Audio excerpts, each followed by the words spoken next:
Hello everyone, कैसे हैं आप सब। उम्मीद है आप सब बहुत अच्छे होंगे। आज हम वट सावित्री पूजा के बारे में बात कर रहे हैं। आप सबको पता होगा कि इस बार वट पूजा जो है 6 जून दिन बृहस्पतिवार को पड़ रहा है। आप सभी माताएं जानती हैं कि वट वृक्ष की पूजा करने से जो सावित्री माँ है हमारी, सभी के जीवन में पति सेवा करने में, अपने पति धर्म का पालन करने से क्या प्राप्त किया जा सकता है, इन सब चीज़ का दर्शन उन्होंने अपने जीवन में कराया। ऐसी बहुत ही सुंदर कथा जो सावित्री माँ की है। वट वृक्ष की पूजा करने से, माँ सावित्री की कहानी सुनने से, उस वृक्ष को, इस व्रत को करने से जो लाभ मिलता है वो अद्भुत है। जो चाहते हैं मेरा पति निरोगी काया हो, निज संतान प्राप्ति हो। ऐसी मान्यता है कि जो वृक्ष, वट वृक्ष की जड़ें होती हैं वो बहुत ही विशाल होती हैं और वो मतलब फैलता ही चला जाता है। जो वट वृक्ष की पूजा करते हैं वो हमेशा उनके ऐसे ही वट वृक्ष की तरह ही उनका परिवार, उनका वंश पूरा फैलता ही चला जाता है। इसलिए वट वृक्ष की पूजा अवश्य करनी चाहिए हम सभी माताएं बहनों को। और कौन सी माताएं बहनें ऐसी होंगी जो अपने परिवार की सुख समृद्धि की नहीं चाहती हैं, हमेशा अपने परिवार को खुश देखना चाहती हैं। ऐसे ही हम कथा माँ सावित्री की है जो हम बता रहे हैं आपको। अगर कुछ गलती होगी तो हमें ज़रूर बताना कमेंट करके। माँ सावित्री एक राजकुमारी थी जो एक राजा की पुत्री थी।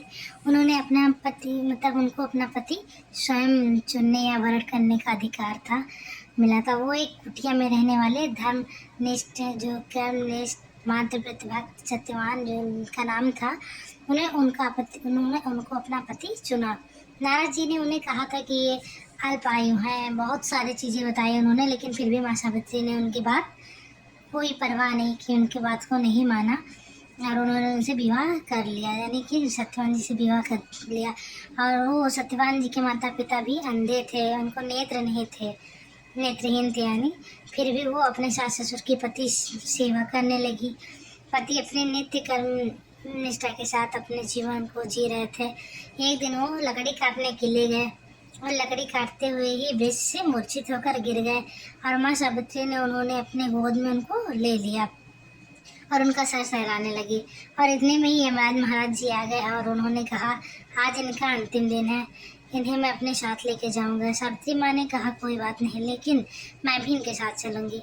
तब यमराज महाराज जी ने कहा, अरे ऐसे कैसे चलोगी, इनका समय खत्म हो गया है। तभी सावित्री माँ ने कहा, मैं एक पतिव्रता स्त्री हूँ, इनको क्षण भी नहीं छोड़ सकती, मैं अपने पति के साथ ही चलूंगी। सावित्री यमराज जी के साथ चलने लगी। कुछ दूर से गए तो यमराज जी ने कहा, देखो ये मेरे नियम विरुद्ध है। यमराज जी भी ऐसा नहीं कर सकते थे, तो उन्होंने कहा, ये हमारे नियम के विरुद्ध है, मैं तुम्हें नहीं ले जा सकता। तभी यमराज जी ने सब माँ सावित्री से बोला, तुम एक वरदान मांग सकती हो। तब सावित्री माँ ने बोला, ठीक है, मेरे सास ससुर के नेत्र आ जाएं। तो बोला, यो मस्तो, ठीक है। इतना कहते हुए यमराज जी आगे चल दिए और फिर से माँ सावित्री उनके पीछे पीछे चलने लगी। फिर यमराज जी बोले, अब क्या हुआ, तुम कोई दूसरा वरदान मांग लो, लेकिन फिर चले जाओ। तो फिर से सावित्री माँ ने बोला, मेरे सास ससुर का जो खोया राज्य है वो मिल जाए।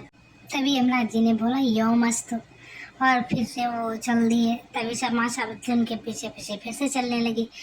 फिर से यमराज जी ने बोला, तुम तीसरा और आखिरी ये एक और वरदान मांग सकती हो, बोलो तुम्हें क्या चाहिए। माँ सावित्री ने बोला, मुझे 100 बच्चों की माँ बना दो। और यमराज जी मतलब थोड़ा सा गुस्से में उसमें आके उन्होंने बिना सोचे समझे बोल दिया, ये मस्त हो। इतना कहकर यमराज जी चल दिए और माँ सावित्री उनके पीछे पीछे फिर से चल दी। तभी यमराज जी ने बोला, तुमको 3-3 वरदान दिए, अब तो पीछे छोड़ो, अब क्या चाहिए तुम्हें। तो उन्होंने बोला, आप ही ने तो बोला है कि मैं 100 बच्चों की माँ बन सकती हूँ, मेरे पति को तो आप लेके जा रहे हैं, मैं एक पतिव्रता स्त्री हूँ, मैं अपने पति को छोड़कर सपने भी किसी और पुरुष को नहीं देखती, अगर इनको आप ले जा रहे हैं तो मैं कैसे 100 बच्चों की माँ बनूंगी। तभी यमराज जी उनके धर्मराज जी भगवान जी बड़े खुश हुए और उनके प्रेम और व्रत को देखकर उन्होंने उनके प्राण वापस कर दिए, लौटा दिए। इसलिए कहते हैं, इस व्रत को अगर कोई अच्छे से और सच्चे मन से रखता है तो वो कुछ भी कर सकता है। इसलिए सभी को अच्छे से सब लोग व्रत रखिए और अपने पतिव्रता का वो